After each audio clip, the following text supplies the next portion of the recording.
Welcome to the Marketing for Business podcast. This is your host, Scott Wilson.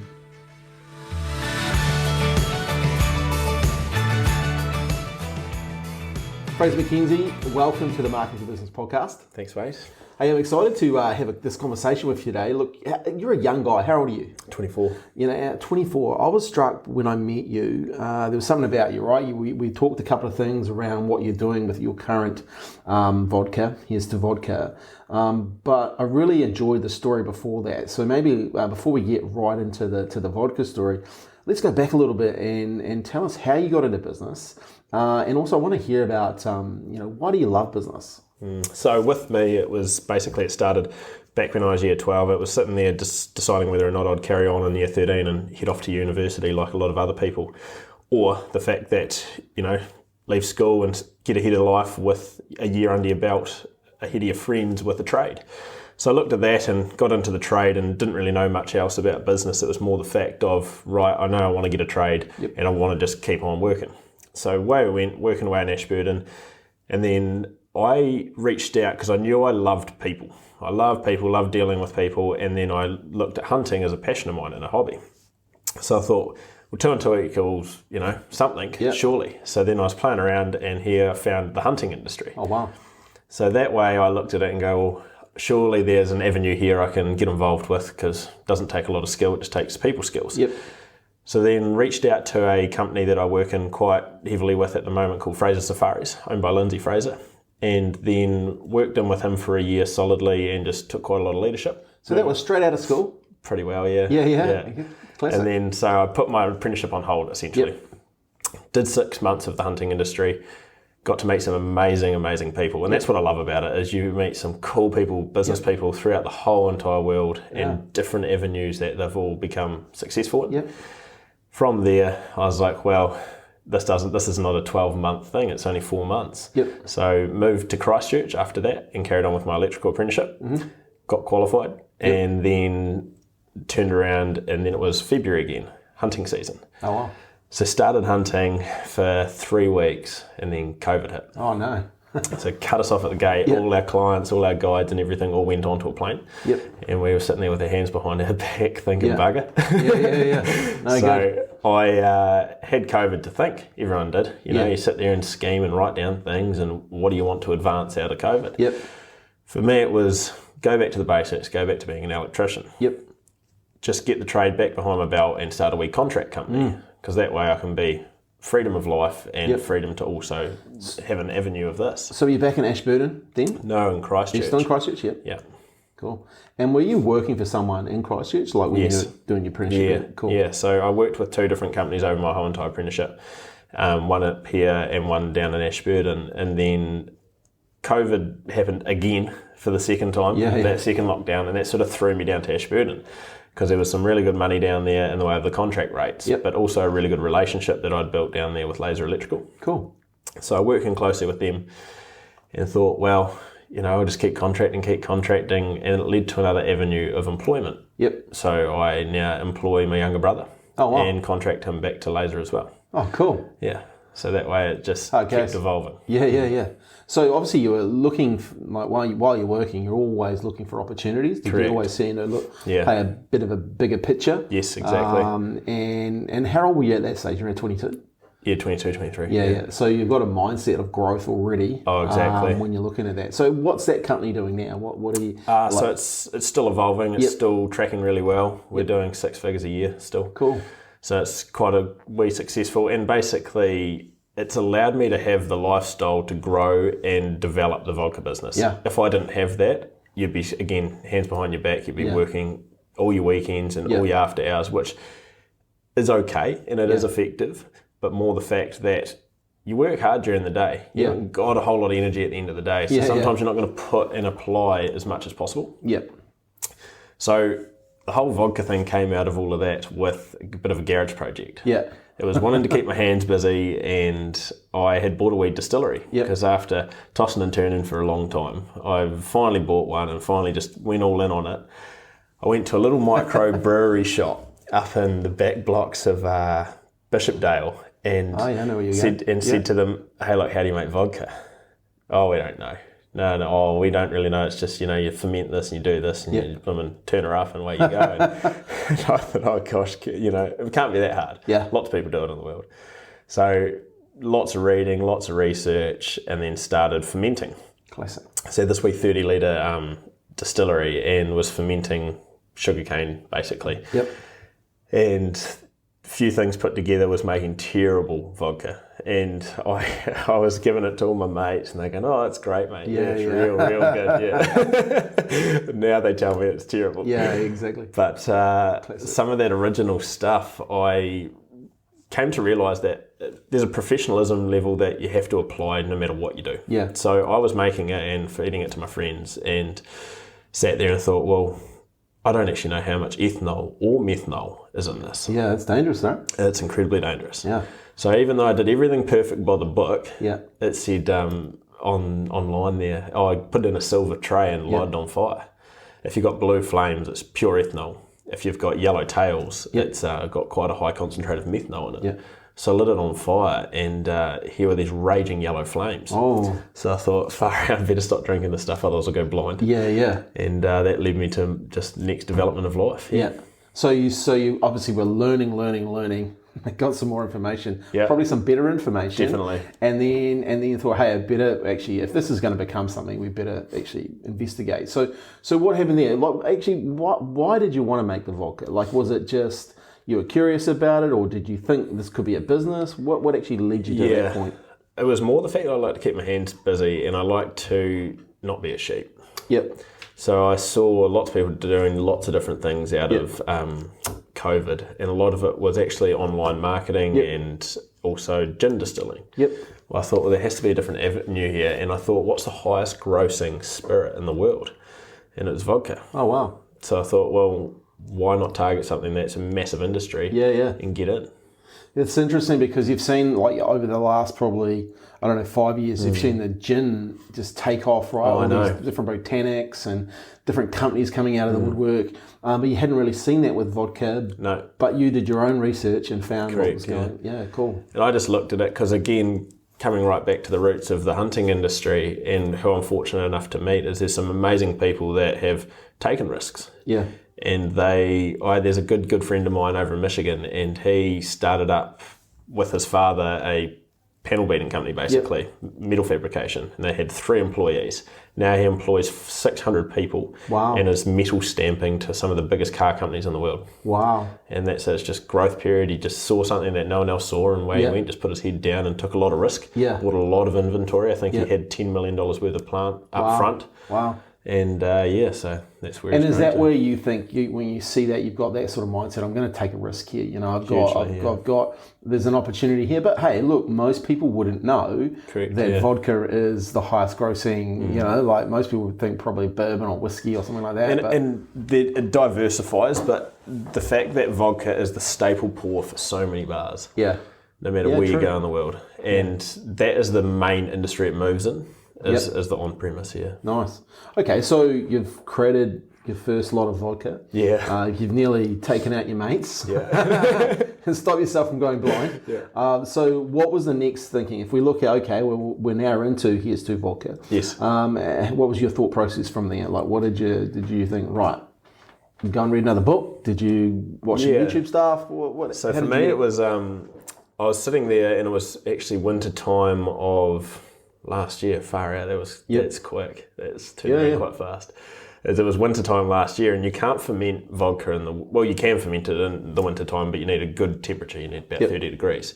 And I was living in this cold little house down in Ashburton there, and had this brick garage that I was making it out of.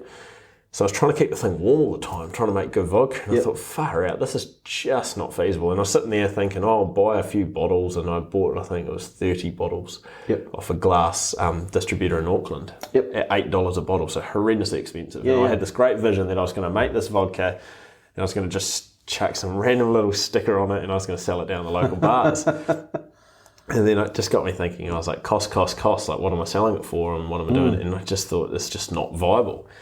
And it was actually the time that a good friend of mine recommended a couple of audio books. So I was sitting there stewing away and I got walking. I just love to go for a walk at night. and was listening to a lot of audiobooks, and there was one that I touched on, and it actually made a lot happen for me, was Grant Cardone, Be Obsessed or Be Average. Nice. Great book. And in that book, it taught me a lot about, don't worry about the naysayers, basically, as if you've got a vision, you've got enough passion. And that was a massive, massive word in there, is passion. As if you comply enough of that, it'll take you anywhere. Yeah.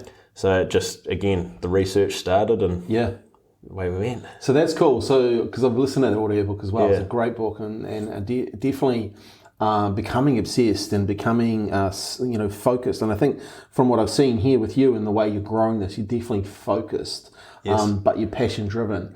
One around people and bringing the right people in.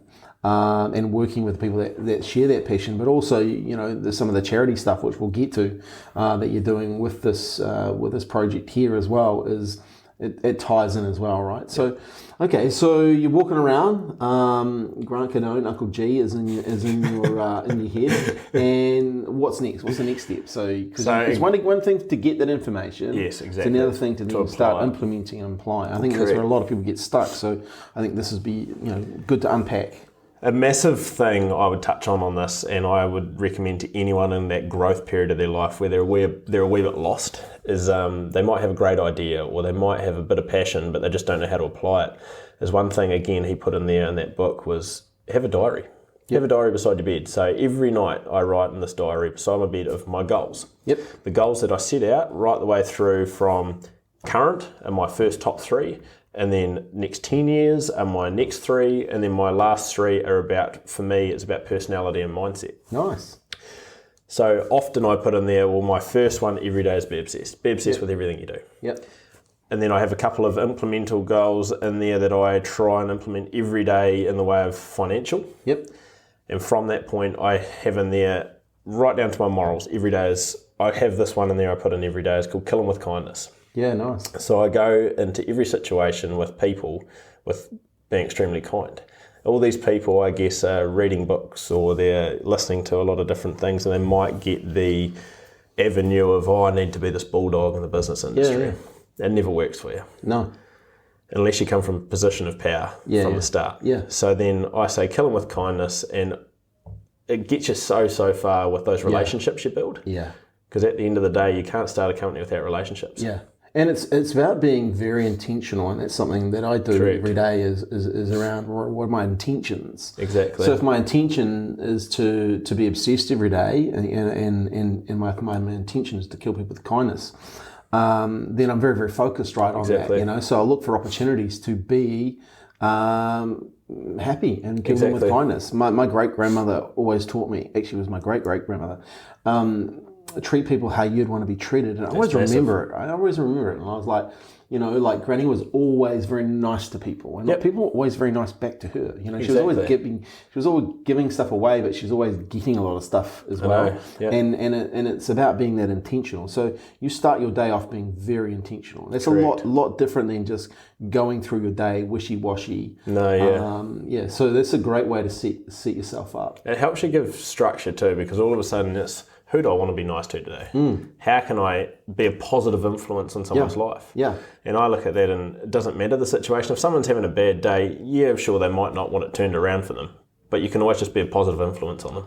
Totally. I believe, I say this all the time, you're either part of the problem or you're part of the solution. Correct, And it depends a lot, for a lot of people, they never actually think about the solution, because they're constantly thinking about the problem, right? Exactly. So they become part of that problem. So, okay, cool. This is awesome. Very intentional about your day. So then what next? So I guess the big, massive movement for me in this vodka journey was when I was living in Ashburton, I was making this, I was listening to audiobooks, and I was still working as an electrician day to day. And I was sitting there thinking, far out, I need to actually do something about this. And I'm a massive social person, love people, love living with people and everything like that. And I thought, another wee saying I've cottoned on to, and is a massive one, is be comfortable with being uncomfortable. Nice. And I wrote that down for months in my diary until I was comfortable with being uncomfortable. Nice. And on that, I was looking on TradeMe and thought, right, I'm going to go live in an apartment in Christchurch. lock myself in a concrete box basically, which I'm a country boy at heart, and go make this happen for myself. So got into this apartment in Christchurch and thought, right, I better do something about it. So I sat there until 11:30 each night for, it would have been a month and a half straight of just work on my computer after my Sparky job. So this is awesome. So there's no real plan yet. It's no plan. Just being prepared to be uncomfortable. Yep. Being comfortable with being uncomfortable. Cool. So moved to Christchurch. Yep. Staying up late. You got the day job. Yep. And then you got the night job. Oh, exactly. And using that night job to, again, it's emails and it might lead to a phone call during the day, but just trying to connect the dots on what this industry is and how it evolves. Cool.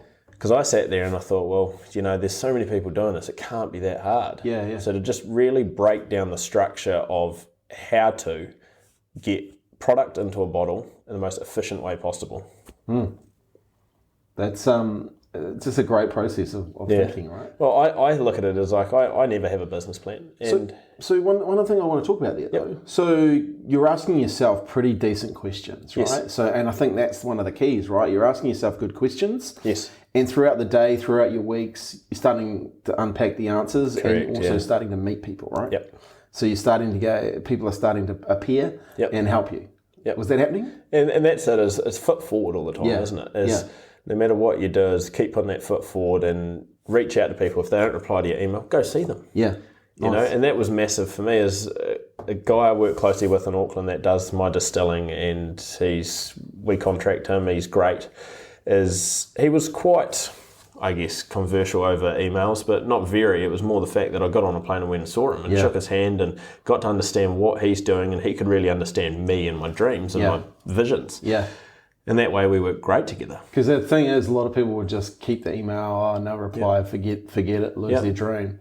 I always remember when I was a young fella working in the corporate space, me and my boss, he always taught me is get on site. Right? So if you want to go and see someone and just get on site, go talk to them and let them show you around their place, because they're so excited that someone's actually caring enough to take an interest. Yep. Most people don't even care. Like they just. It's been massive in the way of growth, is applying yourself to people, and it might not be understanding their family life, and it might not be knowing their business in depth, but it's just giving them some time. Yeah.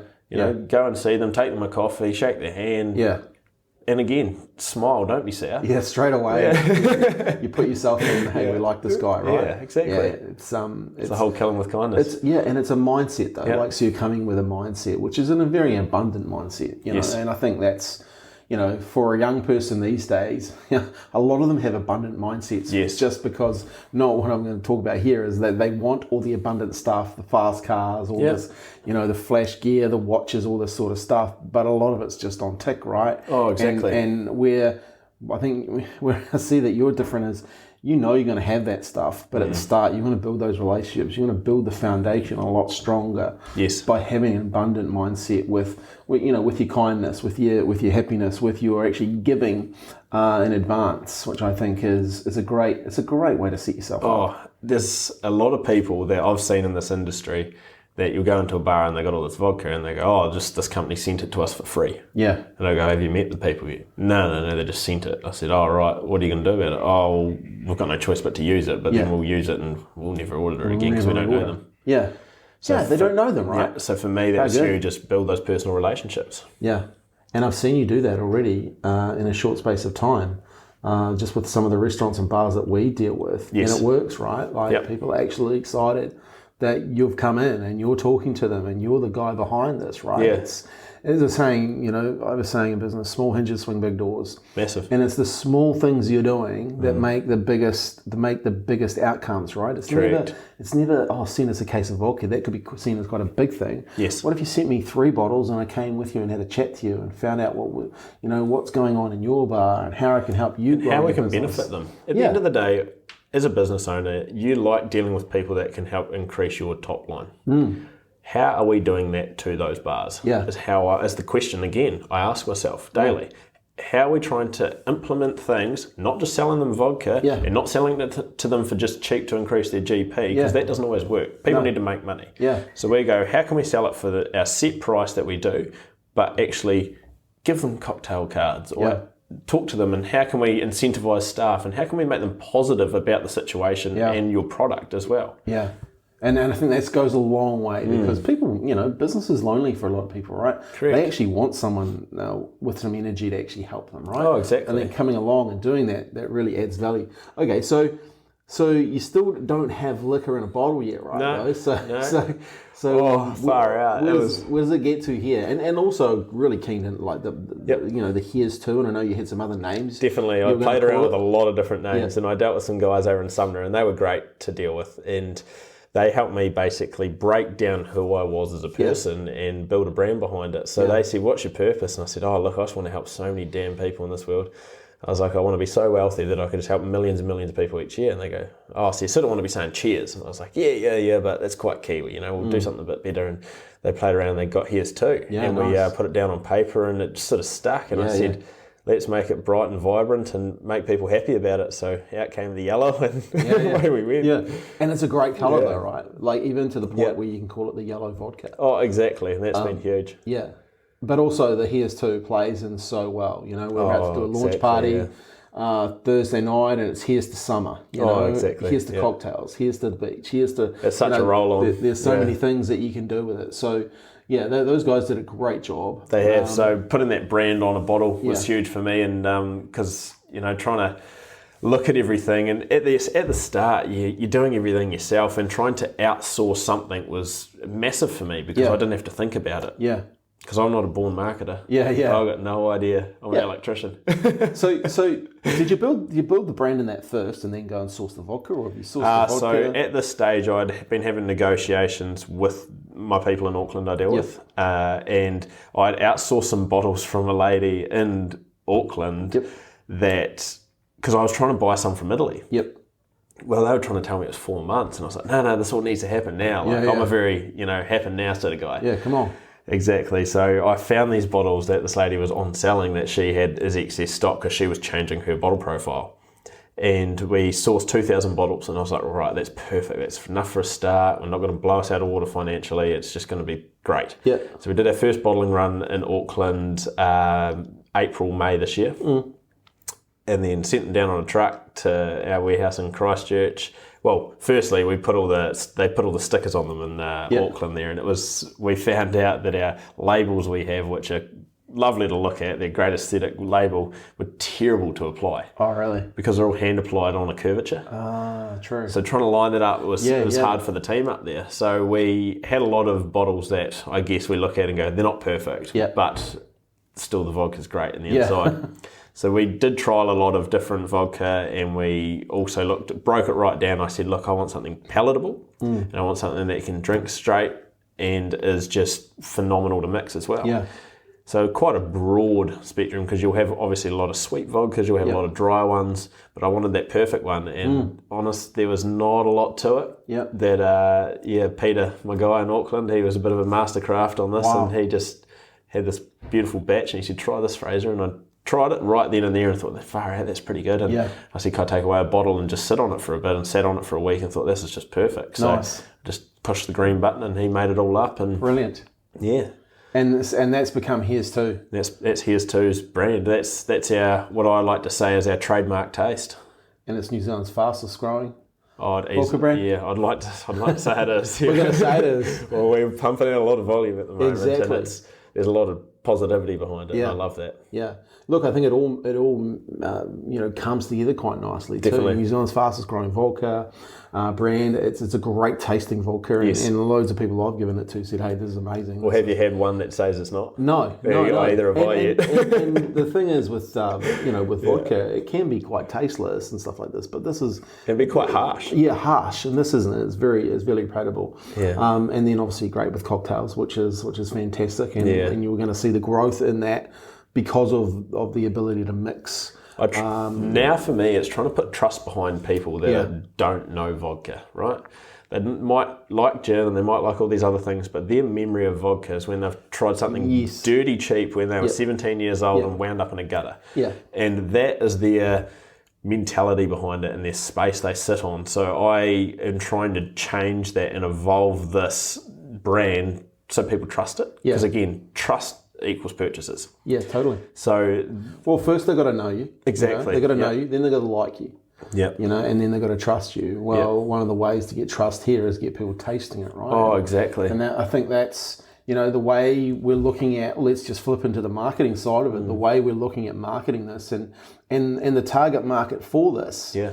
It suits, that's that cocktail lifestyle, the kind of the platter kind of lifestyle. There's a lot of people now that don't just want to drink and get actually hammered or anything. They actually want to have a nice experience. Enjoy. Yeah. And I think this is where Heresto really plays into those types of people. And I look at it as the fact that even though we're not a gin, we're still riding off the gin's back. Yeah. And the fact that it's a white spirit, it's based with ethanol, and we have an extremely palatable vodka that doesn't burn through your nose. It's silky smooth down through your throat and has those subtle sweet flavours. And it's like the only thing we don't have is juniper berries in it.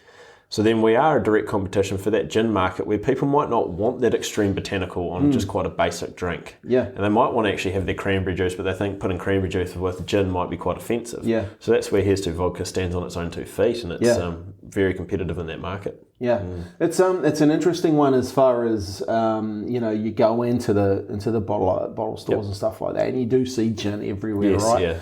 And I guess so how are we going to compete for that space? Like, what's your... It's hard. That's why I've made it bright yellow, because we look at the vodka shelf, right, and it's a lot of greys, a lot of blues. The reds are on the bottom shelf, and we look at that and go, how can we stand out amongst the rest? We don't have to have a beautifully designed bottle that might be like a lot of these other gin companies that have amazing bottles. Yeah. But bottles come with cost, and then they're all coming from overseas. And what happens if something changes and it's not right? Yeah. You don't want to settle on starting up a company on this random ass bottle that you don't know where it comes from. So we looked at it and go, how can we have a very subtle, neat bottle that represents vodka very well? It's tall, and we can put an outstanding label on it and jump out above the rest. Yeah.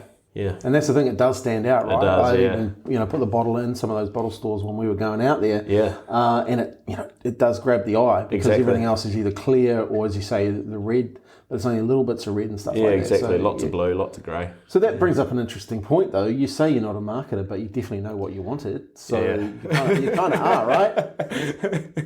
How what do you know about marketing? You're a young fella, but what do you know about marketing, and what are you learning about marketing? I'm learning a lot because I don't know a lot, is probably the way to put it. I looked at it even far out. I was building this brand, and it was actually my accountant, of all people, saying, what are you going to do about marketing? And I said, I have no idea.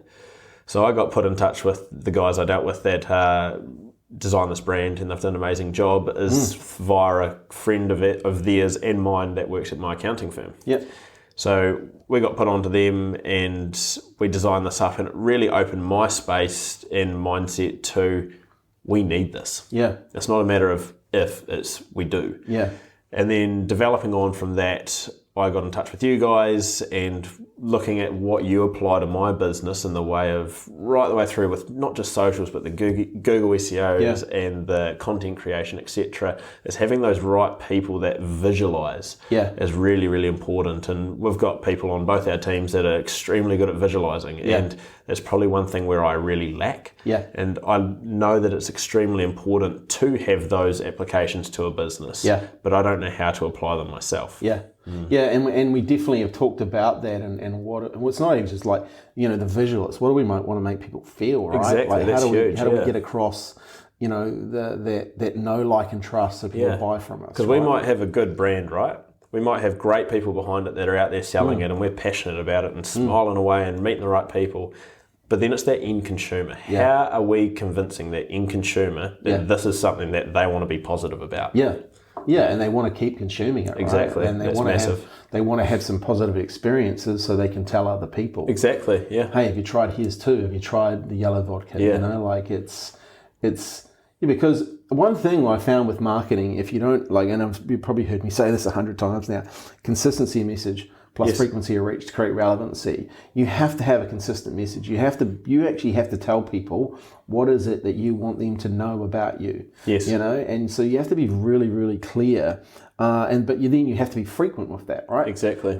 So because if you don't, you don't become relevant. No. And if you don't become relevant, you don't get picked up off the shelf. You don't get ordered in the restaurants and in the bars. And I think that's where a lot of businesses rest on their laurels when it comes to that kind of formula. So you've got people around you, surrounding you around with marketing. Yes. What are you learning from them? Like, what specifically have you learned? Like, is there anything that you've thought, hey, you know what, I'm gonna use that in my next business, or that's a clever idea, or is there anything that's kind of made you, I never thought of that? For me personally, and this is just from my aspect that I look at it, is visualization, and it comes down to that consistency and frequency. Yeah. Again, is having something that's represented constantly in people's eyes. Yeah. And it might be subtle, but that's why we're lucky with the yellow. Yeah. This yellow message is just everywhere, and it's putting it in front of people's faces. And yes, it might take a while to really gain that traction and really build, but it's just that consistency non-stop. And that's something I knew I couldn't apply. Yeah. So I looked at that and go, well, who's the best team for this? Yeah. Yeah. And you interviewed a few different people? We definitely have. We did look around at the start, and I personally was massive on the fact that I needed a team that I got on really, really well with and gelled well with, and asked me enough questions about my business so that it actually got it out of me so that I knew they were understanding what the company cores were. Yeah. And the core values is, again, it's just message across the board to the bars, the bottle stores, positivity non-stop, and then kill them with kindness is massive. Yeah. It's just our biggest moral is to really grow this, is we need to be, people go far out. Have you met that team? They're great. Yeah. Yeah. Yeah, they're passionate about it. They're not just selling. Exactly. They're actually selling, an opportunity here as far as, it's fun when people are drinking it. They're going to come and request it because... But you're selling yourself too. Yeah. As I say, that's huge on people is... We've just employed a couple of people, and I say to them, go in, I'm not going to tell you how to do your job, but just make sure you sell yourself. Yeah. And get people to really enjoy you. So when you walk past them on the street, you can stop and smile and have a good chat to them and just even ask them how their day is. And that is hugely important. I've definitely seen that from you, even just going out to some of the stores that we went out to, like you don't know these people, but you're going in and people, you break down barriers very quickly because of your smile and the way but that comes from a mindset, right? Correct, yeah. Which is awesome. Hey, let's talk because I think you've done something very, very unique with what you're doing, the charity aspect and scanning of the QR code on the bottle. Why did you do that, and why do you think that's important for the future growth? So I guess there was, again, back to the question days, is ask myself, what do I want out of this? And I touched on before is want to be successful enough to help enough people. And I looked at that and thought, well, far out, there's a better way to look at it with New Zealand, and we're such a small country where we can implement things like this. So I broke it down and thought, all right, how are we going to donate passively in the way of funding to charitable organisations off a consumable product? Yeah. It was a big thing, and I went to the marketing guys that helped develop all of this and said, this is what I've got. And they're like, far out, or hey, how are we going to make this work? I was like, I don't really know. So I was like, but I think we can, because technology is so advanced these days. I said, it must be easy. Yeah. So we played around with a lot of in-depthness, like looking at IPs and all of this with different phones and how we're going to apply it. And I thought, no, there's just no way it needs to be complicated. So I basically said to them, we had this submit form down the bottom of our website, where you can put your email address in and submit it for, news feeds and etc. And I said, why can't we use that same Excel spreadsheet form, basically, but have vote buttons on it? And it says vote, and all people have to do is look at a charity of their choice that we are partnered with. So we're partnered with Women's Refuge, New Zealand Flying Doctors, and I Am Hope Foundation. Nice. I looked at it and go, well, we can scan a QR code on the back of the bottle. It takes them to this landing page, and we can just vote for a charity of our choice. From there, we get all of the information, and no personal information. There's no email addresses, phone numbers, nothing. Yeah. No one has to put their credit card details in. It's all off the purchase of the bottle. So then that way they vote, and it helps randomise our donation pool to those charities. So off a consumable product, we're able to donate $2 per bottle sold to these charities, but just using the general public to randomise these votes. That's awesome. And where did you get that idea from? Like, that's just... Probably 11:30 at night on a Wednesday drinking a whiskey.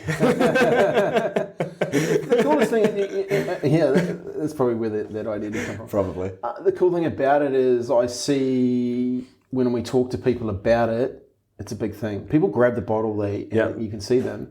I've done this with a few clients I've given, they start and they flip it over and then what's this? They've got their phone out scanning. Yeah. Oh, that's cool.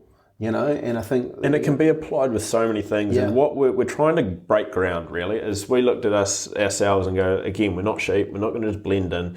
How can we break ground? And for me, it was stand out above the rest in the fact that New Zealand needs to be doing this across the board. Yes, sure, every company may not have the margins to be able to do it. There might be people that are making 10 cents off a product, but they're doing so many volumes. Yeah. But I look at it and go, there's just small consumables that people can implement this into their day-to-day selling that can actually really help New Zealand and the charities. Because a massive thing for me, it was actually what sparked a lot of this thought process behind it, was back when I was being a hunting guide, we were harvesting a lot of animals each year, but a lot of them were going to waste. And you can give them away to friends and family, but you can't give them away to the general public and people you do not know. Yeah. So I started looking at, I contacted MPI and I contacted basically the government and said, this is our problem, how can we fix it? And they said, look, you need to do a post-mortem on the animal on the hill and that's why it can be all certified. And I said, look, we just can't physically do that with our situation. So that put the foot in the door with in the way of understanding that we need to be giving back, but it's not hard. Yeah. But I just got red flags with that. So it sort of just got pushed to the side and vodka was born. It's okay to say you're trying to do something to help people, but you get shut down, right? Of course, and nothing against the charities that we have had a lot of conversations with about them partnering with us. But as a lot of the governing boards, they go, we don't want to be in association with alcohol or tobacco. And I understand that, I do, I really do, but it's more the fact that there are people out there that are trying to help. Yeah. And what are you doing if you're not even accepting help? Yeah. Putting your hand out all the time and starting up a new organisation, because that is what New Zealand's terrible at, is there's an issue that's not getting fixed properly because it's some charity that possibly could be looking after that issue, doesn't have enough funding, so they can't apply it, so another one gets started up. Yeah. And all these ones are started up, there's thousands of the buggers, and all the thing is they all got their hand out, and it's like, why is no one helping passively via just even buying an everyday item in the supermarket? It could be so as simple as. Yeah. It's not hard. That's a great idea too. That's one I've been stewing on a long time. So look, I think, from my take on the whole charity aspect, when people see it, they go, "Oh, that's cool." Yes. And once again, it makes them feel good. Yes. That they're doing something and they have a choice. And it's transparent with the money too. I say, it's easy for a company to put 10% profit on a bottle. It really is. And we all know if you own a business, you don't actually have to be making any profit. No. Yeah, exactly. All of a sudden, you've had a really nice payday that year. Yeah. Your business doesn't need to be profitable. And so I look at that and go, well, there's no transparency. They're just playing on people's heartstrings. Why is someone actually just not really being core focused on doing something about it? Yeah. Cool. Once again, it's a great mindset to have, which is probably that's a great topic to that's what we love talking about on this podcast. Oh, exactly. Business success, marketing, and mindset. So I really want to get a wee bit more into this mindset. One thing I really want to talk about just before that though is sales. Yes. What have you learned about sales? It's been an interesting one. Yeah. So I went from selling red stags and bull tar on the tops of New Zealand mountaintops to overseas hunter, to now selling clear liquid in a bottle and telling them. The 24-year vodka game. Yeah, honestly, it's been an interesting learning curve. And I remember my first sales day, I was so nervous. I went down to Ashburton because it was my hometown. I thought, right, I know these people, I know Ashburton's a small place. I know these people personally. I'm going to convince them to buy bottles. And if I can convince them to buy bottles, I can convince anyone. So I went down there and went into all of the bars and bottle stores in a day. It was just a huge day. I was exhausted, but I sold a lot of vodka. Nice. I think I did 48 bottles in that day, and that's just in Ashburton. So I looked at that and thought, right, there's a point here for us to grow because people like this and they support it. And yes, some of them know me, but some of them didn't. Yeah. But it was that Kiwi story, the fact that it was brewed out of a garage in Ashburton originally, and now we're going larger scale, and we're buying bottles, and we're doing this and doing that, and they loved it. Yeah, nice. And with that whole wholesome side of it, with the Kiwi story, right the way through to the charitable aspect, there's 2 points of sale. And I grew to learn that quite quickly with people, is you might get someone that's very, having a bad day. They could not care less that you're in their face trying to sell vodka. Yeah. But then if you can pull on their heartstrings a wee bit and go, hang on, we're actually doing something different here. We're trying to support. Why are you supporting, vodka out of Europe, say, or out of Russia? Why are you supporting them but you're not supporting us? We're born here. We're bred here. I know you make enough money. I can help you increase your GPs, etc., etc. And we can do this with cocktails. All of a sudden, there's that trust factor. Yeah. And people started buying it on the fact that they know me, they know the story, and they know that it's local born bred. Yeah. And that was huge, and it grew a lot of confidence in me, I'd say. Because, as I said, those first day, and it was even the first week, I was so nervous. But you put yourself in this mindset that if I don't do it, who's going to do it for me? Yeah.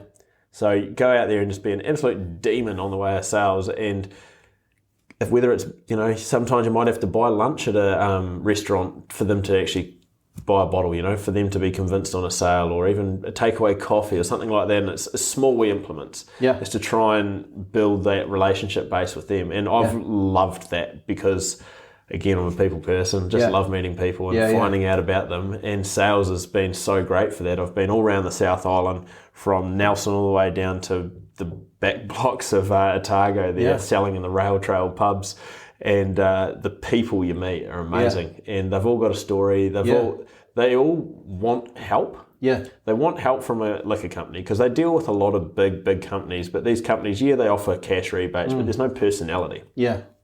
So they love the fact that you can try and lift them up and, help design cocktail lists and right the way through to even just sitting down having a drink with one of their locals. And they love that. Yeah, that's awesome, right? And once again, it's a different mindset. I guess it's a mindset, like you can actually give better service. Of course you can. When you're starting out to some degree.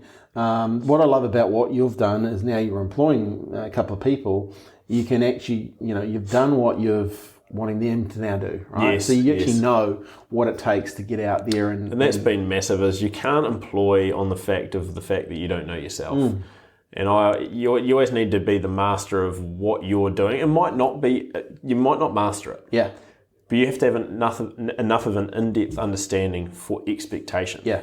So I look at it and go, right, what did I sell? What's my expectations of them? Yeah. It might be 75% of what I do. Yeah. Because they don't own the company and they can't put that raw passion behind it. Yeah. But they can smile and they can ask them how their day is. And that's how I look at it, is that I go, right, 75%, that's what I expect. And you can also have empathy, right?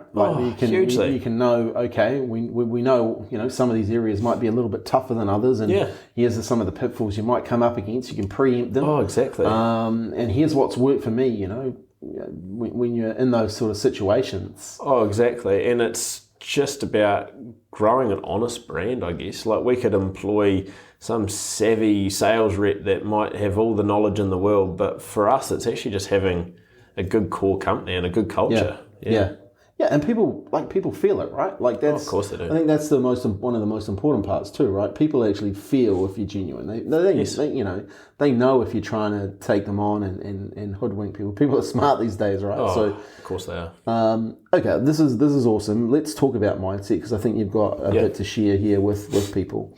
Growing up, were you always interested in mindset and focus? It was where did it start to click for you? Probably switched, the old switch flicked a few times, meeting quite a lot of these people from overseas, and you don't even act on it, they're just little subtle things in the background. But I've always been a leader, I guess would be the way to put it, is whether it's a rugby team or it's out doing a job or whatever. I've always liked to lead the way, and it's not on the pure, it's my way's the highway, because it's really not. I love to listen to other people's views, but it's more the fact that I feel like I'm a good, positive person to bring people along with me. Yeah. So a lot of that started playing around in your head, and you're like, how can I do something to really, really benefit myself but benefit other people? Yep. And again, it was the audiobook. So COVID was massive. And it's this, I wouldn't like to say this is just a COVID project because I feel like there was a wee bit in me that wanted to do all of this beforehand. Yeah. But I just there was nothing to spark it. Yeah. So then audiobooks, right the way through to podcasts, the right music, and self-isolation. I like to, again, be comfortable with being uncomfortable. I found that massive for personal growth. Yeah. There's a lot of these people that might be subject to, whether it's vaping and it's smoking or it's alcohol or it's, procrastination because they want to hang out with their friends or they want to do something else rather than focus on their goals and focus on themselves. And I feel it's very important for people to really break down their roots and go, right, what do I really want out of this? What do I want out of life? And what do I want out of what I'm trying to achieve? Yeah. And it's, by gosh, we all know it's not easy. Yeah. You've got to have a lot of passion to actually want to do it. Yeah. And if you don't have that passion, you must not even start. Yeah, yeah. Because otherwise you're not going to open your laptop. You're not going to even sit there and read a book about advancing your life. As soon as you get one rejection, you're going to run back into the cave, right? So yeah. And passion drives straight through all of that.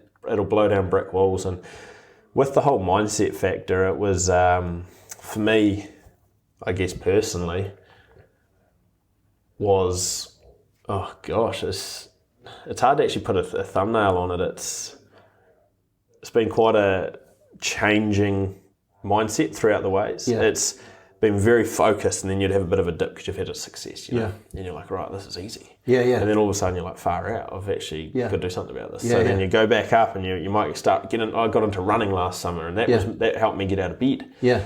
And really drive forward. And then, you have other times you think, oh, this is all just too hard. Yeah. So you stoop back down a bit for a couple of days. You go, oh, far out, what am I doing? We're spending all this money on bottles and etc. and it's just not worth it. Yeah.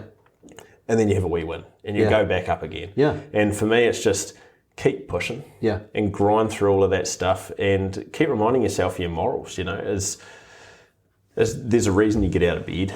And there's a reason you go to sleep with a smile on your face most days is because you're working towards something that's greater than what you've grown up knowing. Yeah.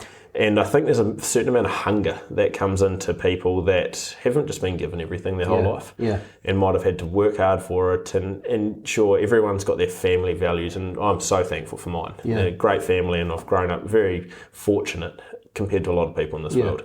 But one thing was always tried and true is my grandfather grew up in the Depression, and you understood that life isn't easy and people had to work for it. He had to work for it. Yeah. And we realised when the poor bugger passed away, just even cleaning out all his stuff, the amount of possessions he held. Yeah. And that was all just, save for a rainy day, but it's always, you never know what's around the corner. Yeah, yeah. And COVID showed a lot of people that, I think. Totally. And really working on that COVID factor is what's a better time than right now. Yeah. And that's what I ask myself as everyone goes, oh, you're so young. Yes, I am very young and I sometimes forget that. Yeah. But it's more the fact that why not start? Why not start now? If people listening to this have a vision and have a bit of hopes or dreams, again, you'd be the same. If someone reached out to you and just wanted to sit down and have a coffee with someone for 20 minutes and just help them spark something, even give them a 5-step list of actions. If you take 5 actions a day, you're going to succeed well beyond your years. Yeah. And if someone just had that inspiration to go, right, I need to take 5 steps each day just to implement change, and it's not, oh, I'm going to have, I'm going to go to the gym and do legs today and not work on my arms because I want my legs to be bigger. It's like, don't come and have a conversation with me. Yeah. It's like, right, I have this vision, I have this dream. I'm never going to steal it off you because I'm a good person and I believe in that stuff. Yeah. Is the fact that how can I help implement you forward? Yeah.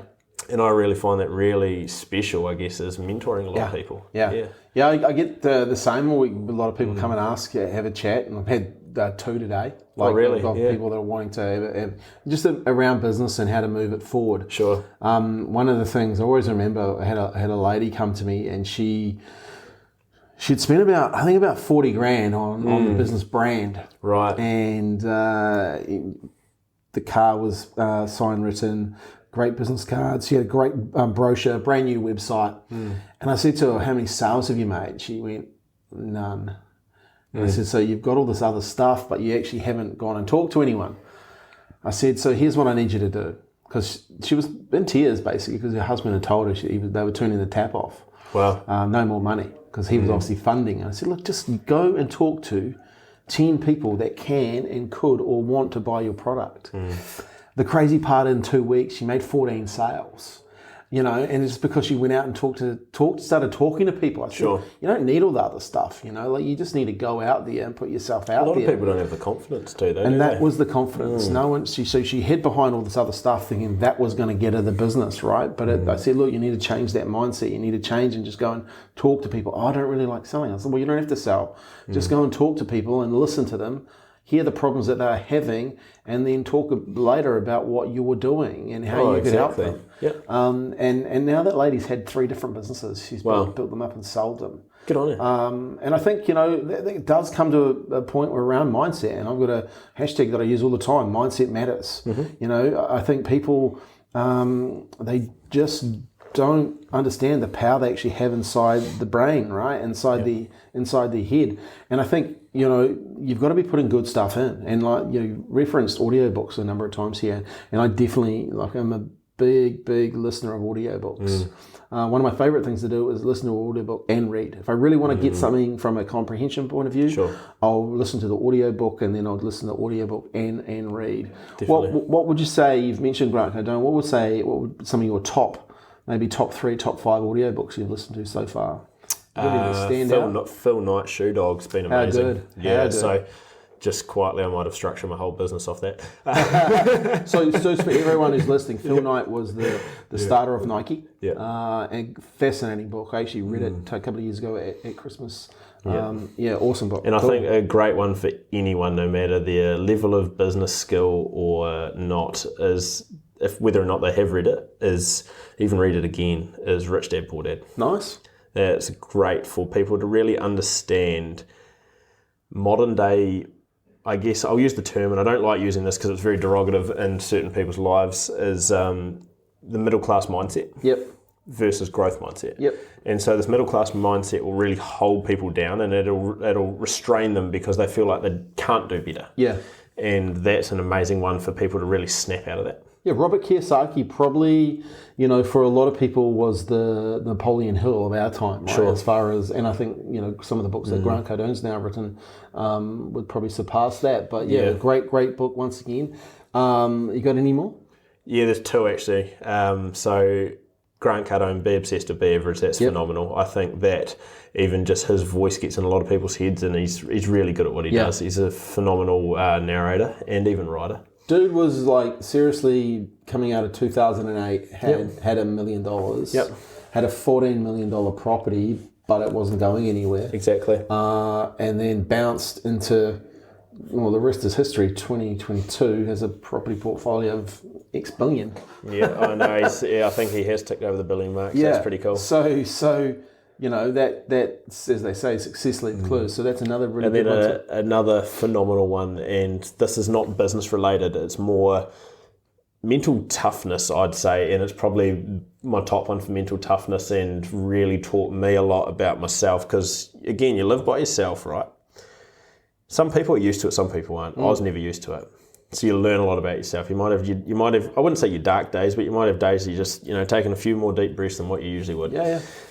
And there's this one called David Goggins, You Can't Hurt Me, far out. Crazy, that really hit something for me. It was coming into the end of summer this year, dropping into the autumn, and I started listening to that, and I listened to it 3 times in a row. Is that what made you want to start running? No, I was running before that. For me, what he taught me was, you know, because everyone, I was a king of procrastination when I was younger. I was shocking. We probably all are. I was so lazy. I was the most lazy bugger in the world. I was like fatter than my brothers. I was just eating all the time. I just would, you know, put off doing something because it was just, it was too hard. So getting out of bed and then staying up later, not on my phone, scrolling through Instagram Reels. And I don't have TikTok and I never will. But as a lot of these things, a lot of people are great at procrastination. That taught me a lot, and it might not have even been the narration of it. It was more just the mindset values of, he broke the world record of doing pull-ups. And he did that on mindset. Is your mind is so strong, and we're all born, well, some not, of course there are some people that are less fortunate, but most people are born with the same amount of brain capacity. It's all about what you learn. So for me, that was mental toughness I learned from that. It was amazing, and it's a lot. I just brush everything off now. Nothing can get under my skin. It's just, whatever, I'll wake up tomorrow and I'll be still, that's another thing I say a lot. You'll be still breathing. If something's really getting you down, you're still breathing. You're fine. Yeah, well, it's a big part of it, right? Like it's because some people aren't, right? Oh, exactly. Man, that's some good books you're learning from there. And do you see what you're learning and listening helping you on a day to day with that type of stuff? Yeah. Just how you deal with people, how you deal with a situation, whether it's stressful. So let stress, people try and fight stress back all the time. They'll try and push back on it and go, I'm so sad, I'm so down, and they'll recede. Let stress become your friend. Learn how to deal with stress. And yes, sure, people deal with it differently, and that might build to anxiety, etc. But one thing I tried to really teach myself out of that book is how to deal with stress, whether it's physical, mental, or anything. And there's a lot of things that I used in that book that just built that mental toughness. And sure, I don't like cold water, and I still don't get at the plunge pool at the gym because I just refuse to. So there's a certain level of mental toughness, I believe, that still you're building it up, right? Still stops people. Yeah, exactly. But it's probably more for me personality, and don't let your dark days get over top of you. It's push past them. Tomorrow you'll be smiling. Tomorrow you'll be roll out of bed. You'll be happy. I think I one of the things you said early on around writing and diarying, that really does help. It helps you reflect. I know personally myself. I've got a stack of books this high now being replaced by this tablet that I write on, and I write in every day, right? And it allows me to. One of the things I go through is running your intentions, but also what you're grateful for, right? Yes. And I think that's something that's really helped me to the point where I start seeing things and go, man, I'm so grateful for that. That's amazing. Sometimes you miss all that, right? When you're just in the weeds of stuff, right? And you can get have, as you say, have your dark days and stuff. But if you start to open up and go, man, I'm really grateful for seeing. I've driven the way to work past Hagley Park probably about 1,000 and something times. Well, last week or the week before. The cherry blossoms. I saw everything, right? And I was like, man, this is amazing. Like this is, why didn't I notice that before? Well, I just wasn't in that grateful state. It's that unloading, I think, is probably a good point to put on that, is allow yourself to unload, and what that does is give you room to grow. I'm a fanatic for walking, and I stopped running. I had a bit of a back injury at the start of the year, so I just walk, and whether it's an hour a day or it's 2 hours a day, it's put on the music or put on the audiobook and just go for a walk. And sometimes there's a famous saying, it's as old as the hills, is stop and smell the roses. It really does mean something. And I was thinking about that the other day when I was going for a walk. I was walking past all the daffodils, and I'm a pretty, I'm a country boy. And but I stopped and I was looking at these daffodils. I thought, far out, they're pretty, aren't they? So, But that's a cool thing to notice, right? Like, and it's not all the world we live in now is very fast. Of course it is. Just to take a minute and take a look around, it's a good thing to do, because those things get missed, right? And that's what leads to stress. Oh, of course. And eating well too. I'm massive on that. Is eat healthy. Go for a walk. You might not sleep great, but everything else you've done will help you get through that bad sleep. Because if you're constantly just wearing yourself down, it'll just be toxic for you. Yeah, totally. Hey, so this has been a fantastic chat.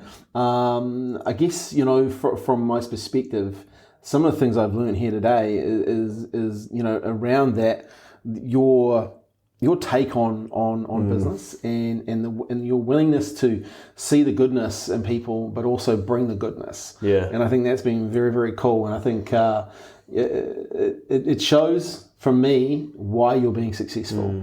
And congratulations on what you've got to so far. I'm really looking forward to the journey with Heresto.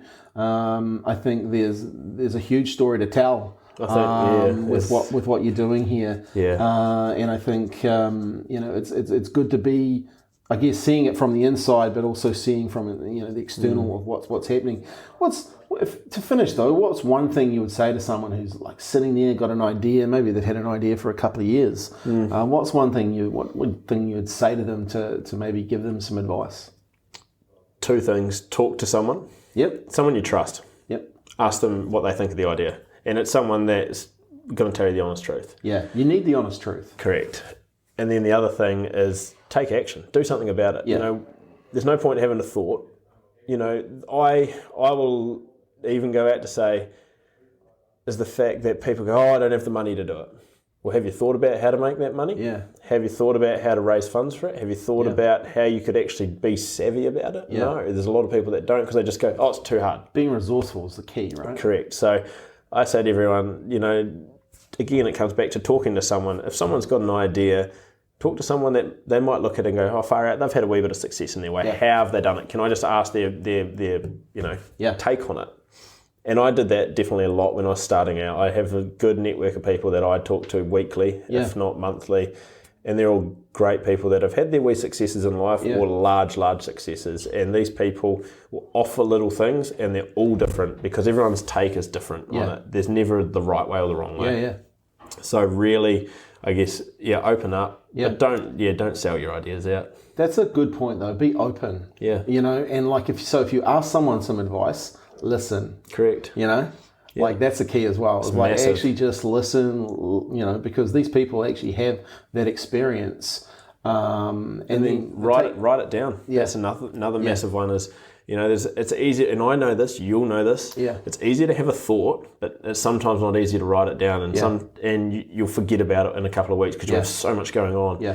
Is write down your idea, write down your action plan, or so take your notepad to go to have a chat with someone. Yeah. And again, everyone that's in business is open to conversation. I don't know one businessman that's like, no one talk to me. I don't want anyone to know my secrets, nothing. There's not one person. No. So it's really just take your notepad, listen, reflect, take action. Yeah. And see what happens from there, because if you start taking action, you start moving in that direction. Yeah, 5 steps a day. Yeah, good things happen. Oh man, this has been a great chat. Hey, appreciate your time. If people want to get a hold of you, where do they go? Oh gosh, I don't know. Have I got any of my details online? I'm pretty sure Heresto's online. So get me on Instagram, get me on Facebook. I'm always open to have chats with people. Yeah, definitely. Awesome. Hey, thanks for your time. No worries. Thanks, mate. It's a pleasure. Hi, Scolson here again. Hey, thanks for listening to the Marketing for Business podcast. Hey, we're on a mission to share these episodes with more business people, so please feel free to share the podcast. Head over to our website, www.getdigitalinfluence.com for more episodes, and we really appreciate you listening. Thanks for your time and have a great day.